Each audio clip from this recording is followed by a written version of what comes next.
Oh. And she's easy to travel with too. Even though she doesn't like it, she's not a foodie like I am. Yeah, I have a very thin budget when it comes to food. Yeah. We did have one really good meal though. We did, yes, we did. Okay, Casey, do you have a bucket fill? I'm gonna fill your bucket. Every time I meet with you, just there's a lot of new ideas and just love it. Thank you. Yeah. Yeah, thank you. Happy to do it. It's good. Who else has a bucket fill? Yes. I would like to fill Jackie's bucket because she feels like she's kind of scatterbrained, and I think that she's doing a very good job training things. She is great. Yeah, she is good. Learn She is something amazing. every day. And she's actually sitting in this room and today is month end close. That's so impressive. It's a big deal. I'm not having a meltdown. She is having a meltdown. You can see it from the front. If you all didn't know this, I'm gonna give you a little KW education. Every single month, in every Keller Williams office worldwide on this day, our MCAs zero out and reconcile 100% of the accounting and basically close the books. And then tomorrow, we will open new books for the next 30 days. How many of you guys knew that? Why do we do that? Not get behind. Sure. Not get behind, I like it. And it is profit share because we've got to calculate the profitability of the company and be able to pay you guys your profit share distributions as a result. So I don't know of any other brokerage or brokerage brand that literally closes the books and reopens them every single month. So the first 2 days of the month for your accounting department are always a lot of fun.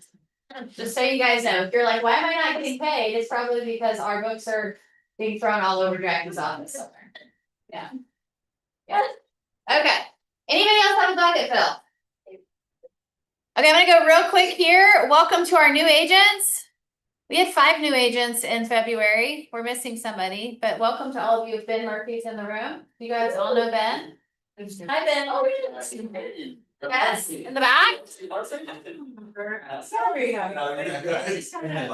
Familiar. Tim O'Brien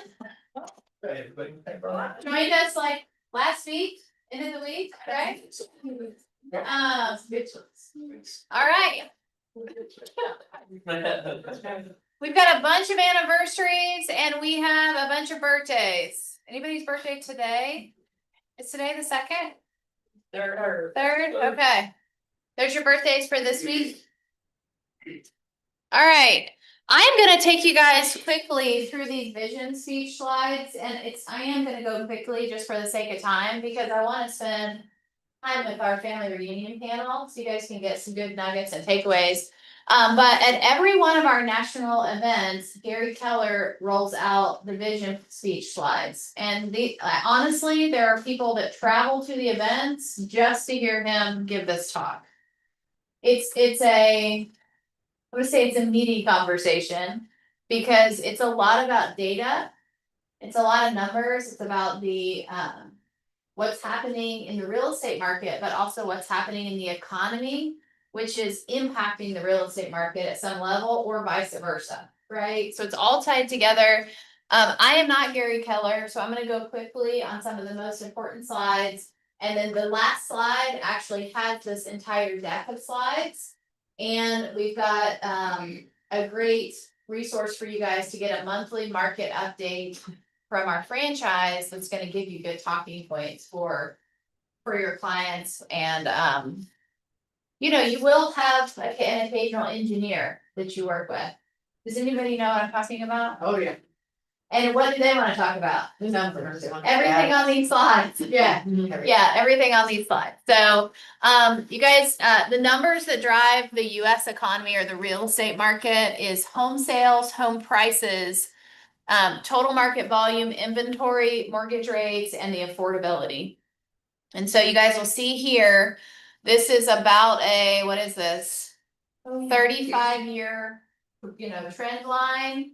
And you can see the purple line is kind of the average, right? This is annual home sales. You guys see the purple here. This is 2025. So we've obviously had, I would say there's like a 7 to 10 year trend line where the market goes up and down. We are 2026, they're projecting that we're gonna see a little bit of an increase in sales, which is good because if you look at 22, 23, 24, it's not the lowest, but it's pretty darn close to the lowest since 1995. That was last year. I don't feel like we felt that. Did you guys feel that? No, because a lot of you didn't, because producers will sell in any market, right? This is kind of like your monthly adjusted home sales for last year and 2024, and then you can see 2026. Actually, January was down a little bit, and we all probably know rates just dropped, right? So can you guys already feel some energy around buyers? We should ask Dana and David. So they went back up. They went back up? Yeah, That's a little bit. yesterday. Yeah. Okay, these are your home prices annually. Let me move this. So this is interesting because you guys can see there's kind of about a 4% increase on pricing year over year as a trend. We had a real big jump around 04 to like 2007. And then of course it dipped, and you'll see this on another slide when the market crashed a little bit there. But the last 4 or 5 years, we've been above the trend line on price increase. And we see that because a lot of agents, their business will be up year over year on volume, but it's down on units. So you can actually make more money selling less real estate when the prices are up. Okay. This is annual appreciation.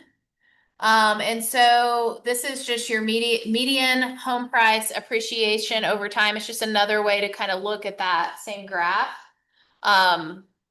This is appreciation versus pricing. So what we charge may not have the same weight as what the actual appreciation is of that house over time. And then this is where I was talking a little bit about the peaks and valleys in the home pricing and in the market. So you can kind of see different things that happened that caused the market to have an increase or a recession over time. What happened in 09? Who was licensed in 09? 4 of us? Yeah, that was a really interesting time to be in the industry, but we learned lots of new things. Here, thankfully, and not Florida, thankfully. Oh, it could have been worse. It could have been worse. California and Florida, it could have been worse. Yeah, Just like, yeah, yeah. I actually lived in, well, no, we left Florida in 05. We had 3 or 4 hurricanes go through our town in 1 year, and we were like, it's probably time to go. Yeah. And we sold our house when prices were up, and then we left and everything crashed. And I was like, this is great. Yeah. So yeah, lots of things impact. The goal of this for you guys to see that there's lots of things that happen that impact appreciation, pricing, and the overall market. These are your mortgage rates. So again, I mentioned that like right now we're seeing a lower average rate than what we've seen in the past few years, which hopefully will help increase the buy side business. Could we all agree that rates are likely not going to go back down to that 3 to 4%? And so we've been trying to teach the buyers and like talk them into purchasing, knowing that rates may be double what they've seen, yet they have dropped a little bit. I think that'll help us. There's your rate breakdown on mortgages. So 48.5% of mortgages right now have an interest rate of 4% or higher. How can we use that number with the consumer? Is that a helpful stat to know? I think it is. Half the people already have something higher than 4. And they're already in a small range what they currently are, so it would really, especially with the equity that they've gained in the past few years. they're not gonna really be paying much, Yeah, depending on where they bought and when they bought it. yeah, I mean, if you just share that stat, like, hey. 50% of people with mortgages have a rate of 4% or higher, that, I think that could be helpful for you. Alright, there's your affordability. So this is affordability, when we talk about affordability, when you go to get a loan, they'll generally look for a percentage of their income that is gonna qualify them based on, principal and interest on the payment. So right now, the affordability rate based on this graph is showing a little bit higher than what we've seen around that, like the historical average. We're a little above the historical average. Is that what you guys are experiencing on the lending side? So they're lending more money as a percentage of what their payment could be. So if you had somebody that like wanted to buy a house a couple years ago, but their income didn't qualify them for the payment, you may find that it may qualify them now. Yep, and then this is unemployment, there's just a couple more slides here. You'll see, unemployment is actually up a little bit.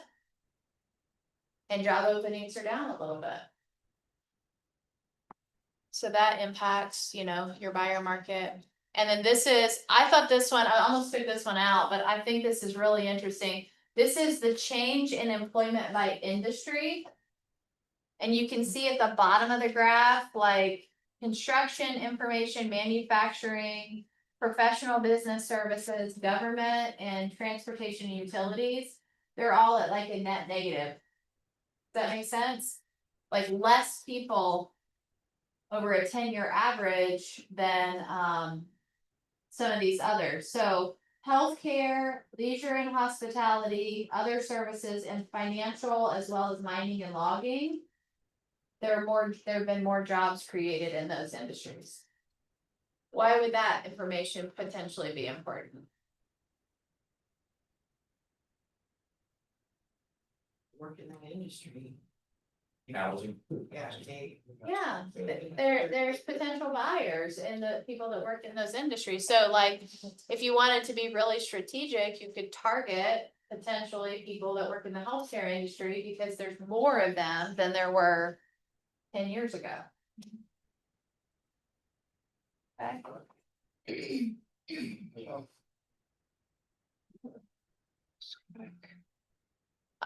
There's a couple more slides here. This is wealth and income. So wealth growth by income level. You're seeing that top 1%, continuing to climb a little bit on, just wealth accumulation in the last couple years. And then you see that, 90th to 99th percentile. You can kind of see the other groupings underneath there. The next slide, oh, I actually took that one out, sorry. But that's your wealth accumulation by income level. And then there's a couple slides here on just inflation. So if you need to know how inflation works and what it does around the market and the industry, actually the state of the market video, they shot it at Family Reunion, and my guess is it's correlated to these slides. But this just kind of explains how inflation works and how the decisions are made that could cause inflation from a government perspective. And then here's the Fed policy and mortgage rates.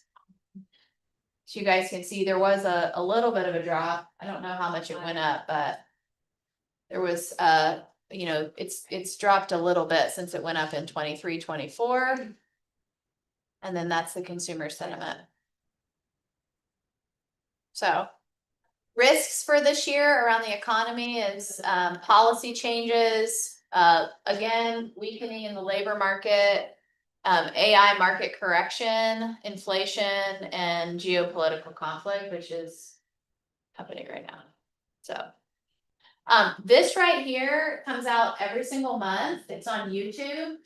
And Gabby and Ruben shoot these videos. So if you guys just want to they're about 10 minutes and they're not as in depth as what I just showed you. It's like stuff you can take nuggets and share with your clients. If people are asking about the market overall or what's happening in the real estate industry, this is a great resource. You can also. No, I was gonna say there was a Chat GPT shortcut. I use it a lot for just like what's happening in Blue Ridge Realtors to break down data talking points, but. And those slides will be in your slide deck when we send it out. You know, Tara, going through that and I was a vision speech. What is amazing to me is most real estate agents have no knowledge of this unless you're with Keller Williams and you actually have sit and listen to this. Yeah, Gary, I mean, they break it down in a way that's. But I mean, you can become more of an expert than anybody else in our area just by knowing these stats. And I mean, to Sherry's point, like, if you're sitting in front of a buyer and they're getting ready to make an offer, it may or may not dictate their determination on buying the house. But you just understanding how those pieces fit together, like last year, the vision speech had a lot to do with tariffs. And like, what is that when we bring things in and out of the country? Imports, exports. Yeah, importing and exporting and like how just the squeeze on that was impacting pricing and the rates. And I was like, this is crazy. I had no idea. So, you know, they break it all down so you can actually understand what's happening. It will help you look like a market expert. So, okay. Anything else you want to share from anybody else in the vision speech that want to share, like any takeaways from being in that specific session? Ready? I thought it was just the overall picture. I think some people. Consumers that we're speaking to that don't live in this day to day, in their head, what goes up comes down. And they're not realizing that the 3%. What was not realistic and why it was 3%, and they're just kind of holding out, it'll come down, I'm just gonna like, if the price is too high on the house, I'm just gonna outweigh them or outweigh them, and they'll finally drop it when they don't get that, so I think some people are, if we can explain to them. You know, show the graph and say, here, it's never been 3 before, 1990, and here we are now, and, so I. Get more comfortable with what's so instead of what's in their mind, that may help them make a decision. To move forward. Yeah. You guys remember when I shared the story about the client that called me around the NAR settlement and asked, should they needed to sell their house? You guys remember the story? So I had a client call me, somebody I knew from my database call me and say, hey, we need to sell our house. And I said, okay, great. I said, you want me to come out and look at it? And she said, why don't we just meet at let's have a little happy hour and talk about it. So I sit down and we're catching up. And she's like, we really need to sell our house. They had a life circumstance. They needed to sell their house. It wasn't optional, but she was like, can I sell my house right now? And I was like, what do you mean? Well, we've been watching all over the news this lawsuit, and we thought we may not even be able to put it on the market. And I was like, oh my gosh, like you absolutely can sell it. And I just talked about like what the options were going to be on agency and pricing. But I had a real aha moment there. And it was like, are we as agents educating the consumer, or are they getting their viewpoint of the market from like the evening news? And like, let's be real.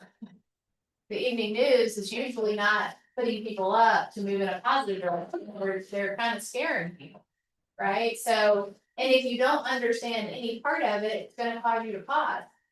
So like, to your point, just having the information, and like, we should be telling all of our database right now that it's a great time to purchase a home, because rates are right now at a historical low over, what was it, like a 6-year period.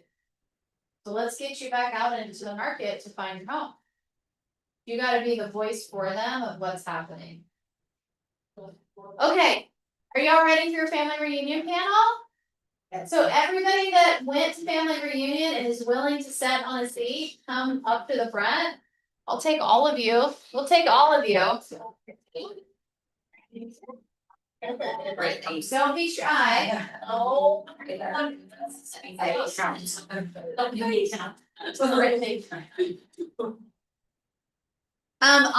will just say.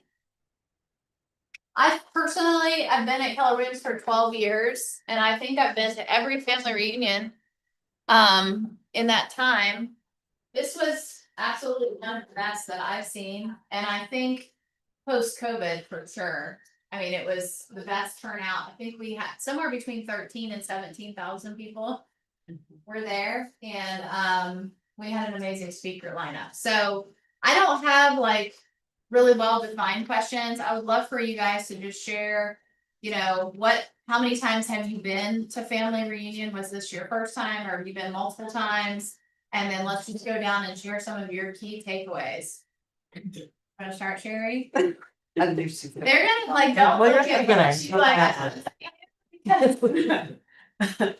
So, this was my first. I've been with Keller Williams for 6 years now, and I, never really had a desire to go.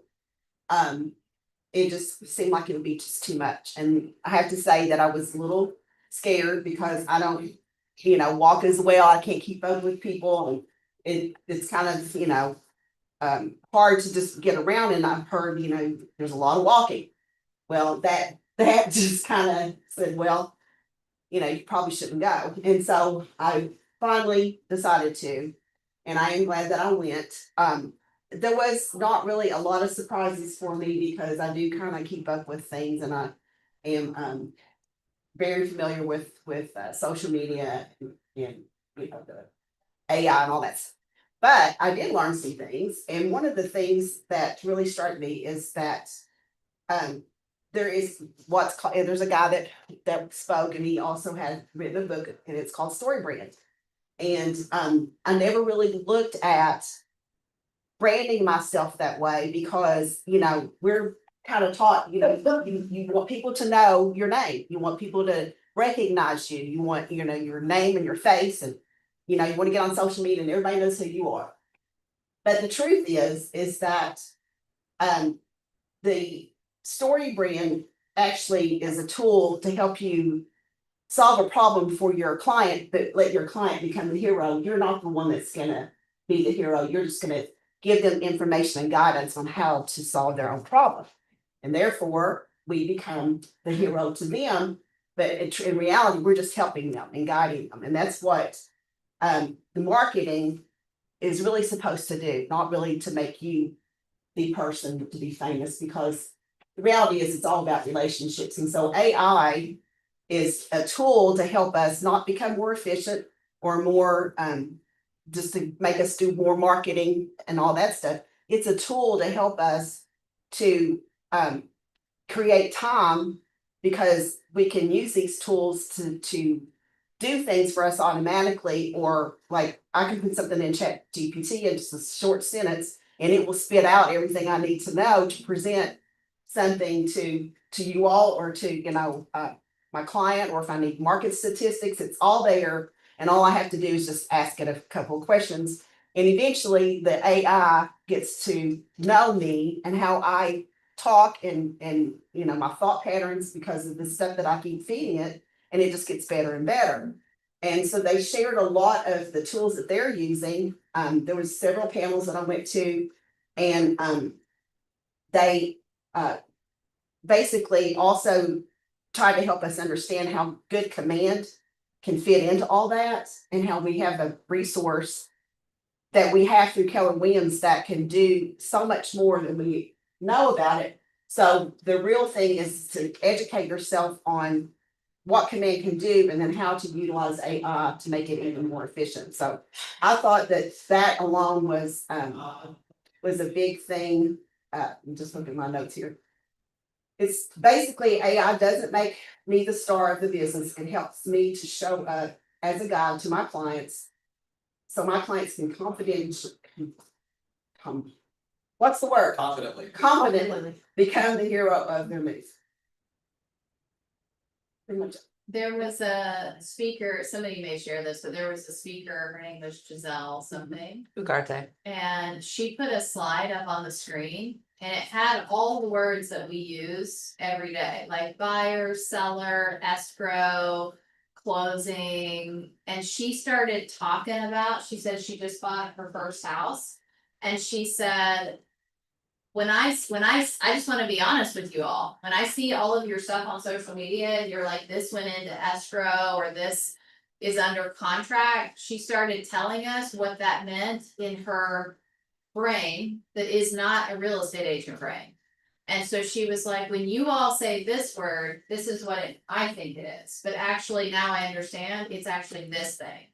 And basically challenged us to go through all the vocabulary we use. I think it's kind of to Sherry's point.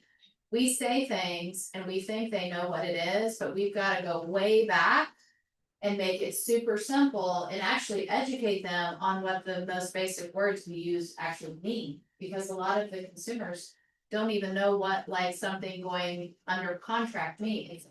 They don't know where we're at in the process at that point. So I love that story brand. It's like he's like challenging you to answer their questions, not create a marketing thing about yourself.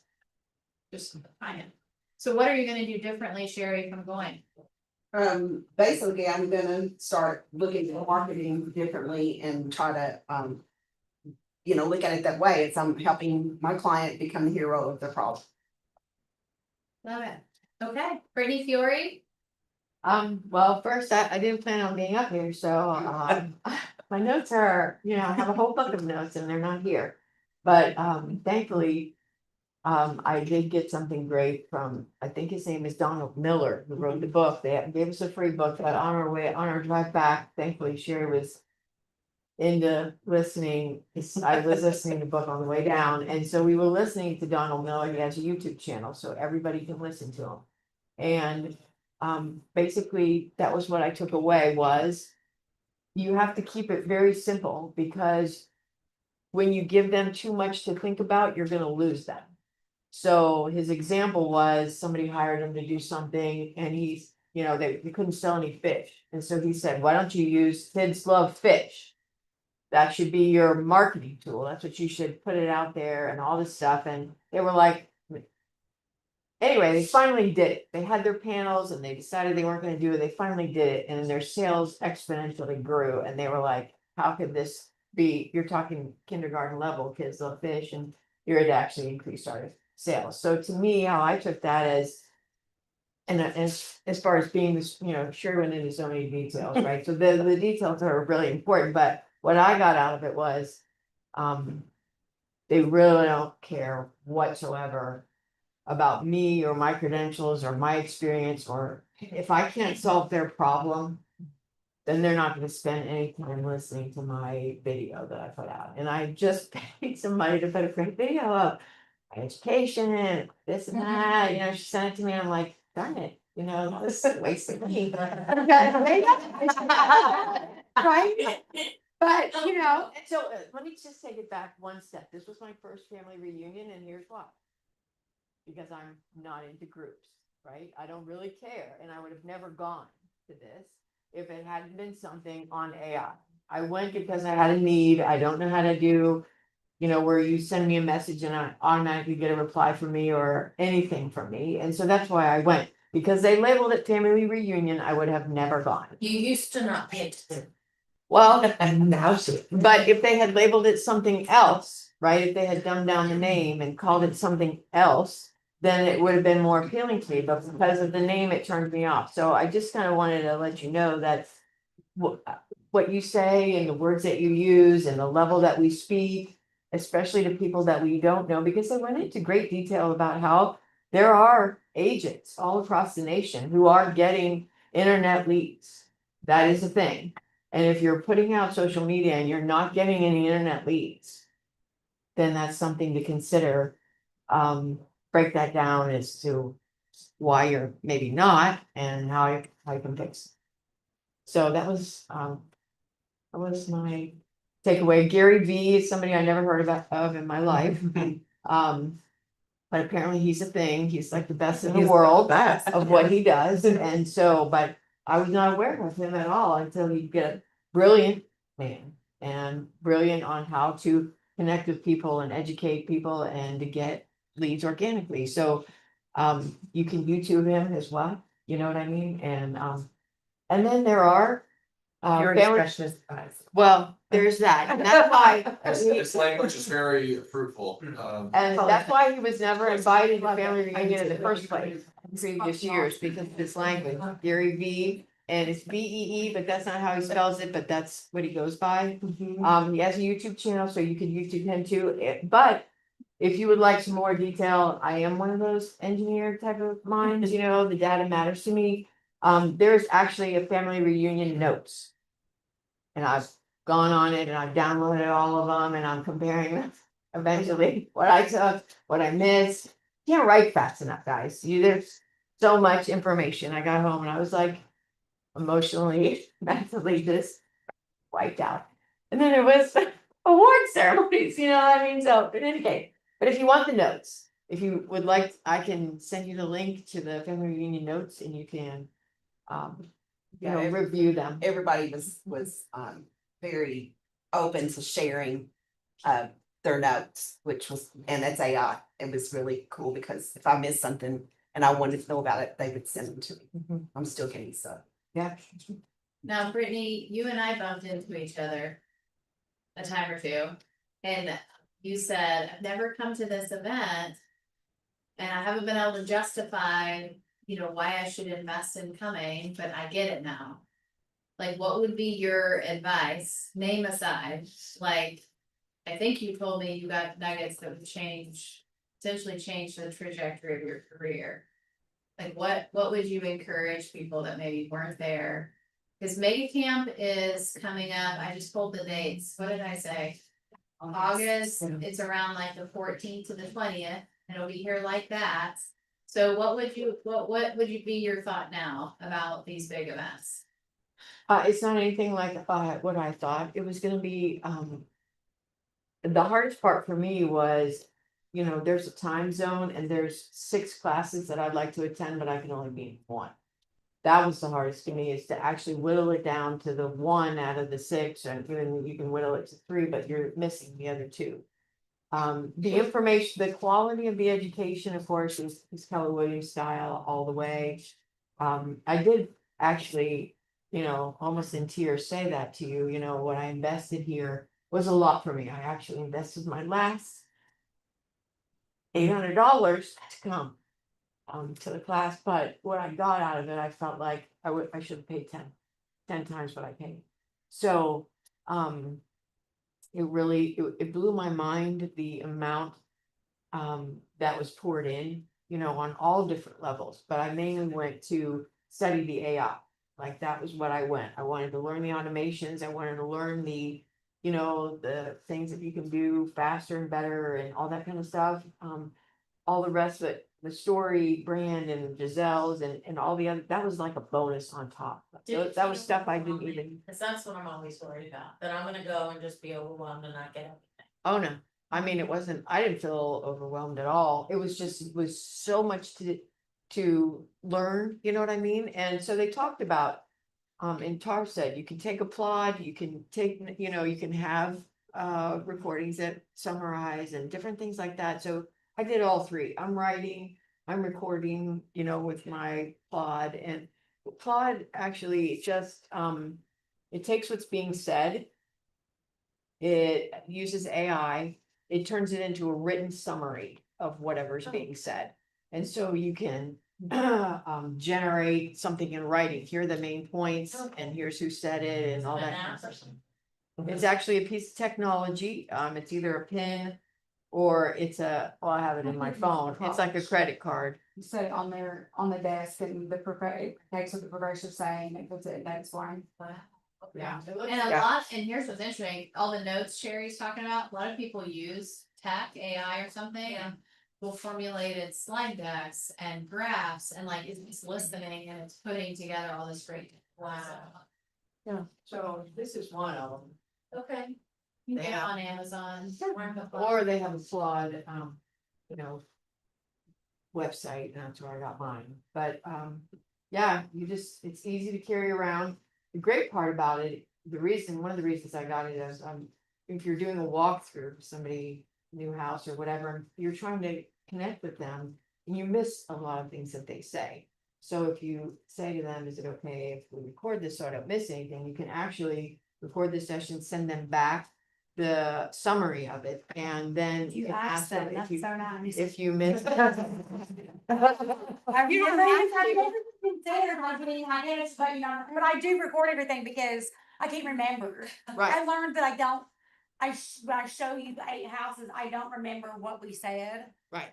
And then I don't remember the houses. So I record us, I keep it back on my phone and I record us going through the houses. So when she starts talking to me about the house with the whatever bathtub, I'm like, got no clue, let me go back and find that. Yeah. Yeah. Well, the great part about And I this, have a big, I'm not even like, I'm recording you, so I'm breaking the law. no, Bo said it's only one-way consent in Kentucky. Oh, So as long as you have consent, you're as cool. long as I know. But I was driving down the road on the highway one day and somebody called me and they were talking about this or that or whatever. If this is on the back of your phone, it actually can record your phone conversation for you. Cause they were like this and that and the other, and I'm like, I'm driving 80 miles an hour down the highway. No, I know I cannot, hold on. Record the fight, you can go that. So, well, I don't know what you said, but in any case, this one works in a couple of different ways, but it, anyway. Yeah, it wasn't overwhelming at all. They had it very easy to find and go and be, and I would highly recommend it, and I'm trying to figure out what to do with my son would like to come. No, yeah, let's do it. Yeah, I think picnic camp is, I think it's in San Antonio again, which was fantastic. It's on the Riverwalk and it's a smaller one. It'll probably be 3,000 to 5,000 people. There's not as many breakouts. There's usually one session everybody attends and they do a lot of masterminds. So it's different. And what was that called? Maybe Maybe can. it's in August. Mhm. Okay, Beth? This was my 9th family reunion. I've been to a whole bunch. I will say, I think this is probably one of my favorites for sure. I think I got the most out of it. Gary Vee, in my opinion, was worth the price of admission. But I'm a numbers nerd. So for me, the vision speech is everything. Like I get so excited to go and see all the graphs and learn all the numbers and like literally like can't sleep at night the night before because I'm so excited to learn about it. And I realize that makes me weird, that that's not everybody. But what I like about it is I can take the vision, what I learned from the vision speech, I can take a few notes here and there, and I can turn them into talking points throughout the rest of the year.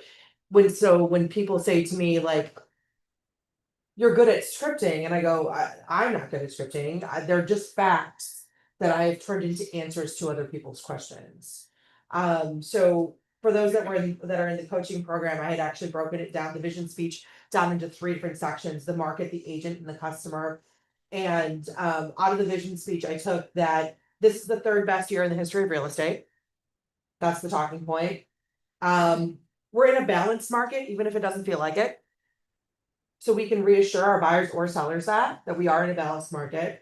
22% of listings experience price drops. If it's feeling like more than that, it's because the ones that are overly priced and are dropping more than once. And that's what's happening. And right now, what's impacting more than anything consumer sentiment is really chaos and volatility that's happening in the world. So it's more important than ever that we are a safe place for our customers and that we stand up for them and they know that we're there to have their back. And in terms of the agent, AI isn't coming for every job, just the ones you don't bring value to. So if you're bringing value, AI is not going to take your job. Okay. The average agent in the United States last year closed 5.9 sides. If you are closing more than 6 units a year, you're better than the average agent. Guys, we're killing it. Okay. Like collectively, we're killing it. All right. It's also the 3rd highest volume in history, which is why when you are maybe dealing with a co-broke and they are, let's say, more testy than usual, maybe more on edge, understand they're closing less units than what they should be. They should be tracking somewhere around 9, but instead they're at 5 because there's more realtors in the market. But this is the highest volume, which means they're getting less paychecks but the paychecks are bigger. So when you're dealing with a co-broke, if they feel like they're hanging on for dear life, it's because they are. Okay, let's throw them a lifeline and get them to a place where they don't have to feel like they do that all the time. And 47% of consumers said they didn't even know what made a good or bad agent.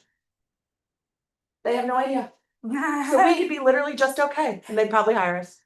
That's it. Those were my takeaways. If we solve the problem.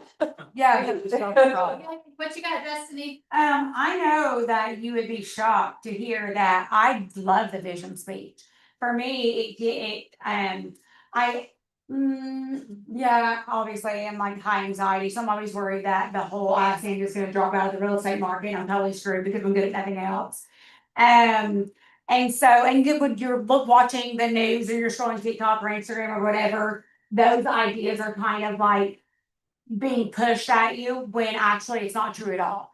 I love seeing the numbers of the real unemployment rates and just the history of kind of real estate and that sort of thing. It was very reassuring to me. I loved seeing that. It was instantly just like a sigh of relief. When Gary's telling all the numbers, it was you know he's right, you know he knows what he's talking about. And I think the things, the preconceived notions of what the news is telling us and that the market's gonna collapse and all of these things couldn't be further from the truth when you look at the real hard numbers and statistics. So that was awesome. Family reunion overall in general, like I knew exactly, it was my first one. I knew exactly what I was walking into. I knew what it was, but absolutely was not prepared for that. Here's the thing is like real estate agents have always said we are I would say 75% of real estate agents all have the same personality. We are all big. We are all big, giant personalities and loud. And so then there's 20,000 of those. Okay. And you're like, but I did love it. I just needed time to recover from it. That's what I do. I have every day. But like, was it worth it? Yes, absolutely. Like right at first, I was like, oh my God, this is a lot. This is so much. I'm completely overwhelmed. I don't know even how you're supposed to do all of this. But at the end of it, I was like, oh yeah, I would totally do that again. It was kind of like childhood. Yeah, it's like childhood. Yeah, for sure. You said something like, I'm not sure I belong here. Oh, I texted her. I was very Like, and I was like, this is freaking crazy. This is. And she's like, I'm not sure, and then I never heard from her again, I was like. Yeah, because then I It's got swallowed by the whole thing. Yeah, that's right. Because you definitely learn things. There's so much that I feel like you and I can hear the same talk or class or whatever, but I hear the things that I need to hear, and you hear the things that you need to hear. I'm not a numbers person. I'm a people person. And so there were so many things that it was that almost like they didn't say it, but it was like, if you're not good at this, do this. And I was like, oh, I can do that. I can take that and run with it. And so there was enough that for me, I'm 1000% can and will apply to my business, and I'm gonna get even bigger. Yeah, That's right. yeah. I liked it. Yeah, yeah. I would do it all over again, as long as you just need to plan for having like a full 24 hours afterwards to be like, whoa. Yeah, and sit in silence. Yeah, I would say there's nothing better than going to the hotel room afterwards and just. Oh, I Hearing took the you whole. say that, I'm almost falling off my chair that I you know, can sit in silence. I'm a silence person. No, because people I need to assume do that. but like for every minute that I spend like this, I need equal time to be in silence. Yeah, and that's me nothing. too. Yeah, Yeah. Because I've got to bring it back down to like a normal flow. Yeah. But I did. I loved it. There was so much that I took so many like pages of notes on things that there was a guy that one of the first guys at the CEO summit was, long story short, owned a restaurant. His restaurant was 50th in the world, and he had this goal of making it the #1 restaurant in the world. And so he talked about all the touch points. And for me, that resonated because KW, I feel like, is so big on touches. And so he was talking about it in terms of his restaurant, but if you're in real estate, you were hearing, how do I apply this to my business? And like super simple ways, that you could really bring it back and I will, when I've already started doing it. Just little things where you really, say that, you know, again, like top of mind, just little tiny things that you could do that are so easy. And what are our touch points in real estate, from the first conversation to the first meeting to the closing to, you know, whatever it is. Do you have a for instance? Yeah, so. You mean for me or for Yeah. him? For you, like what? So his thing was, obviously, he's in a restaurant setting, and so they went through and you had everybody that works at the restaurant write down what their touch points were. Okay. And so it was when they come into the restaurant, when their guy first greets them, you know, and so on and so Okay. forth. But then he was like, let's break it down. You named 20 touch points. I feel certain we can get to 50 touch points. Okay. And so then they go back and they're reanalyzing it, and they're like, actually, the first touch point is when they look up the restaurant online to make the reservation. The second one's when they make the reservation. The last one is when they bring the bill. And so how can you make literally every single one of those extraordinary and not just average? And so like for me, it's my first touch point would be when it could be when someone reaches out to me to buy or sell. Or is it really my social media because that's the first place they see me? And so how do I, you know, kind of hone in on that a little bit more? All the way down to, he gave an example of, he's obviously the super loaded dude who's buying and selling houses. He talked about his wife and how she honestly sounded like somebody that was just never gonna be happy in life, because she's always like buying houses, she doesn't like it, she wants to sell it and buy another one. And so he's saying how they lose money on all the properties that they buy. And how they always use the same agent. And for whatever reason, I don't remember why he said they use a different agent for one closing in particular.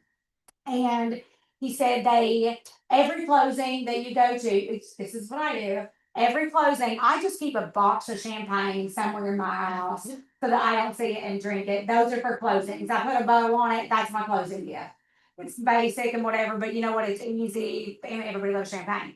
So he said he went to this closing and he was fully expecting and like kind of pumped for his bottle of champagne. He's like, dude, what the hell? No, where's my bottle of champagne? There's no bottle. And he left kind of annoyed. And they get to the house that they closed on, and I still get goosebumps. They opened the refrigerator, and literally every single item, because this same agent was selling their home and helping them buy a home. Every single thing that was in the refrigerator, that like staple item of the home that they were selling, was in this new refrigerator. So they opened the refrigerator, and he's like, They went grocery shopping. how great did they have these? Amazing. Yeah. And so he had every time that his assistant or showing agent or whatever, or somebody was doing the open houses for the home that he was selling, he was taking a video of the refrigerator over the span of this 30-day, you know, whatever. Yeah. And so on the day of closing, he sent his assistant to go and buy all of those items that were in the refrigerator. Wow. And so he was, I was like, that's so easy. So easy. You know what I mean? Like, I love Oh my Instacart. God. I'd be so good at that.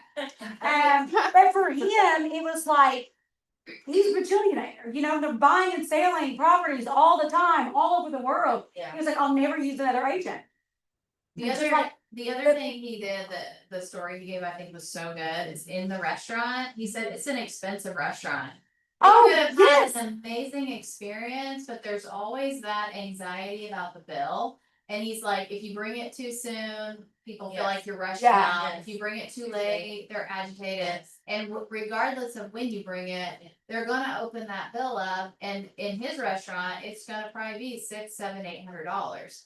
So what they started doing was they had a bottle of, I'll just say bourbon, something really fancy.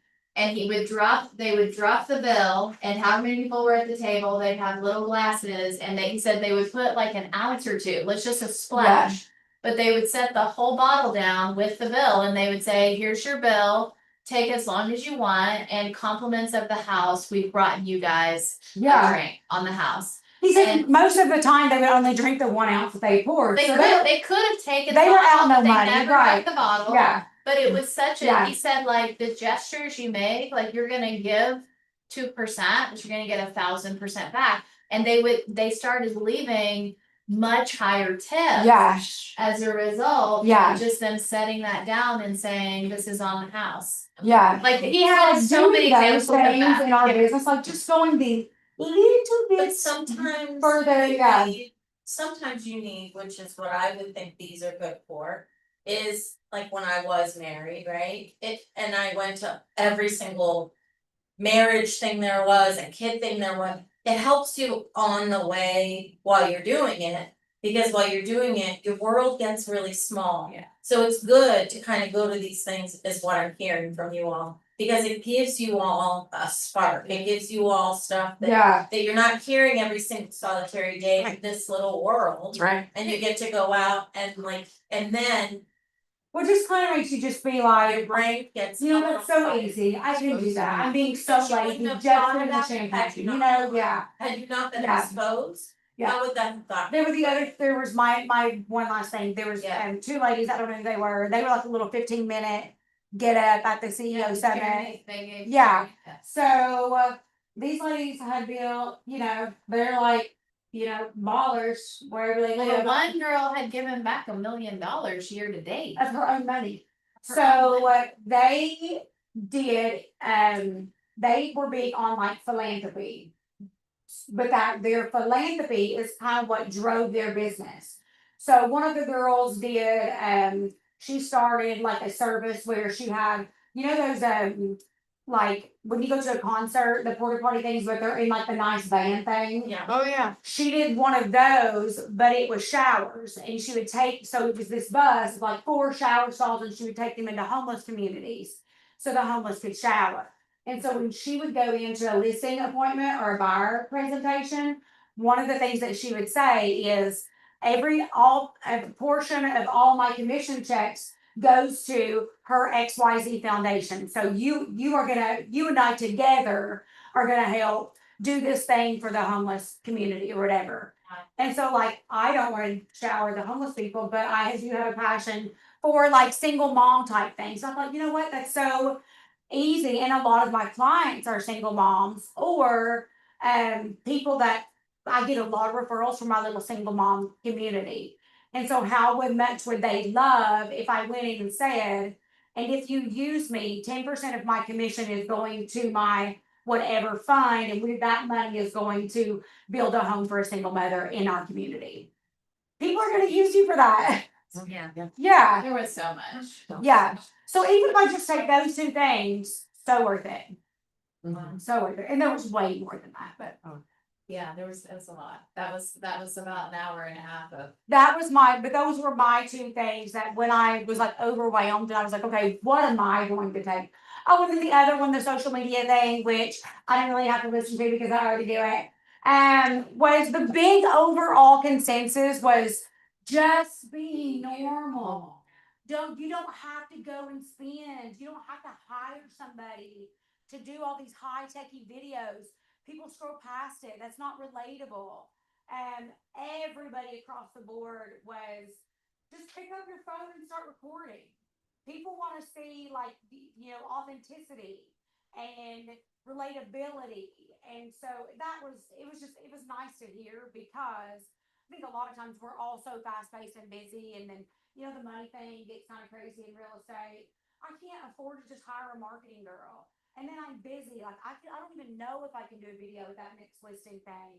But I've always got my phone, and so I can always pick it up and like say something. So that was nice to hear that we don't have to try and like hyper focus on content. It's just being consistent with putting something out, and everybody can do that. The other thing Gary Vee said was the handles. So you can go to Instagram and open like 8 different pages. You can do like 958 we talked about realtor Ben or told us about them, still a little. I mean- I still don't really like, what am I? We're gonna deep dive into Okay, the good, coaching. good, good. But like, Okay. basically, you could go post something on an old account that gets 5 likes, but you could also go post it on a brand new page that has no content and it could go viral today. Because now the AI is tracking the handles, it's tracking, I mean, just, you could change the content on a new page. Handles though, are sometimes, some of us get a little, or me, get overwhelmed with prompt and handle, you know what I'm saying? Yeah. Is knowing the correct prompt and making sure you say the correct prompt, and so all that is. Just be you, make it answer the question the consumer has, keep it simple. Okay. I and- feel like I learned a long time ago in KW, and I don't even know if it still applies, but one of the things that I learned, I think even when I did PC program, was your social media in general, like even if you have a business page, Yeah, should be 80-20. yeah. It's 80% you, your life, and 20% your business, Yeah. and so that's what keeps people involved, and that's what keeps people from just scrolling past when you do have like a business content post. And so for me, that's always like really, really stuck in my head that I try to, people want to see what my kids are doing, my family's doing, or what, whatever. But they don't scroll past my business stuff because they're invested in just my life in general. I'll say one short thing. I do a lot of social media stuff. One of my most popular videos right now is 12 seconds long. It was during the snow and stuff, and it's like, hey, people wonder if I'm actually gonna drive out here in the middle of a blizzard to show you a house, and I just show the road and like, hope that answers you. I don't know why, but everyone likes. I'm like, I've got all these cool videos about me talking about real estate and doing all this fun stuff. This stupid video is the one, so you don't know. I think she said you have no idea which video is gonna be the video, Well- and now other people will then find your other stuff. Just post. Just, Gary Vee said, quality is subjective, quantity is not, Mhm, and you just have to show up more. mhm. You just have to be there more. That's it. Okay, thank you guys. How do you say I know, Madison is like, Tara's not in this. We're gonna stay after today, 12 to 12:30. And talk about session 3 of the MRA podcast. Here's our training calendar, you guys, this is in your packet. So March training calendar is out, we have our ALC committees meeting, but we have a couple of important events happening, this month. By the way, Win with Buyers is tomorrow. The Keller Williams University Level Course, we have a guest speaker traveling in to teach that tomorrow, okay? The other thing I wanna make sure you guys see is we are doing a giveaway, a Keeneland giveaway.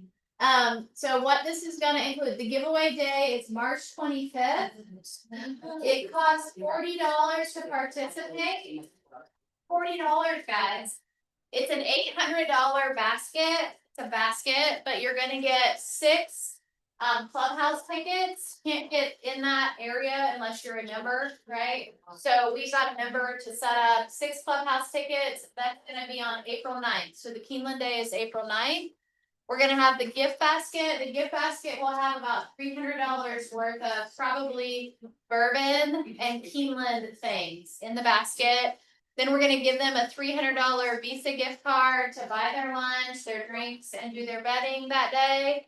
And you guys just need to sign up and we'll get you some deliverables that I know some of you guys are farming, like Casey and I have talked about this. Yeah. If you're farming, this is something you could easily put on a postcard for them to call you. You want them to call you on that day between 3 and 7. And if you wanna do 3 to 5, you can, or 5 to 7, you pick your time.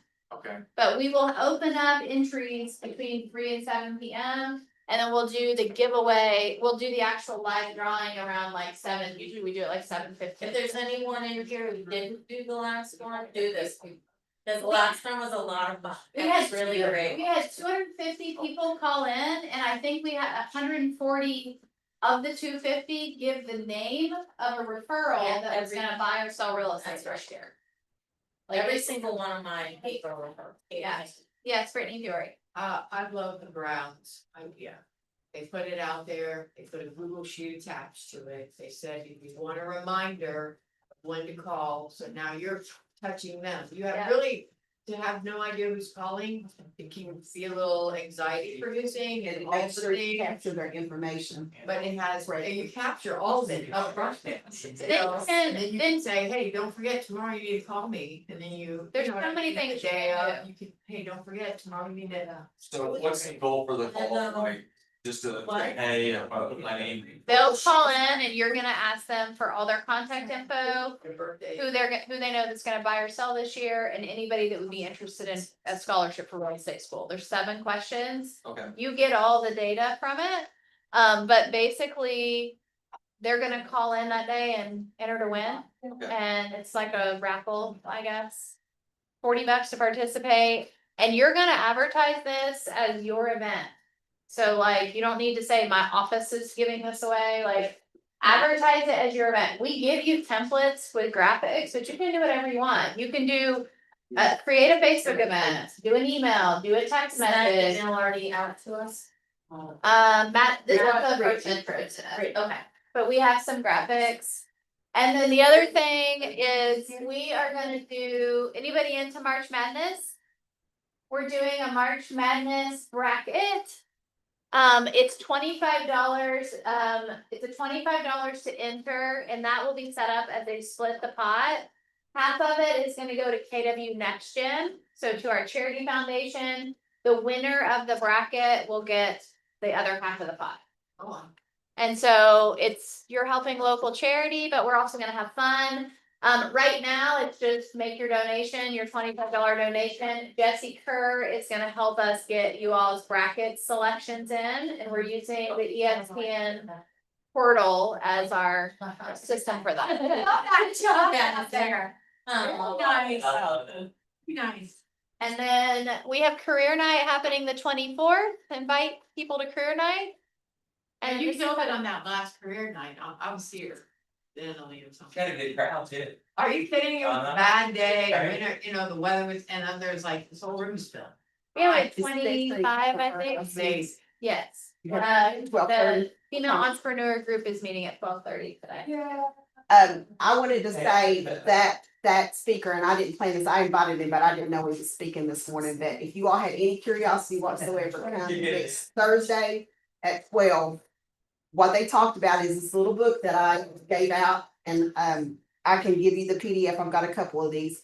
But we're gonna be talking, it's March the 12th at 12 PM, and we're gonna be talking about infinite banking, be your own bank. That's exactly what they were getting at, Wow. but I'm going into it a whole lot more in depth than they would over the next few months, so you don't wanna miss the wealth building. That's awesome. I was hoping they were connected to the. They definitely were, but I had no idea that they were gonna go there, so that just was great, but I just wanna let you all know, and if you want a copy of this book. Then just let me know and I can send it to you. Yes.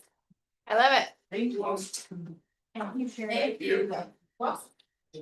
Thank you for getting him set up to come as well. Were they? Yeah. Were they fun? Okay. You don't have much time for your little thing.